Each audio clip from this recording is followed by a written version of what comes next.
राम राम भाई सारे भैया ने भाई आज ये बुल खोल लिया अपन परसों सी भाई। इसका इंजन का वर्क होना था भाई, इसके इंजन में साउंड थी तो भाई अपन ने यो देखा तो इसका सेक्शन फिल्टर बिल्कुल जाम होया पड़ा था भाई। लेकर भी रहा है, देखियो कितना जाम हो रहा है।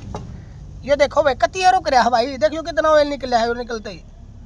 तो भाई इसकी वजह से इसके इंजन में ये प्रॉब्लम आ गई भाई, ऑयल पास हो नहीं रहा था, इसकी उससे दिक्कत आ गई भाई इसके इंजन में। तो भाई इसने हर सर्विस पर साफ करा करो ना, तो भाई इसने चेंज करा करो, ज़्यादा महंगा नहीं है भाई वो। इन चीज़ों का ध्यान रखा करो भाई। बाइक के इंजन की लाइफ इन चीज़ें चल रहा है भाई, इंजन लंबा टाइम चलेगा भाई। धन्यवाद भाई।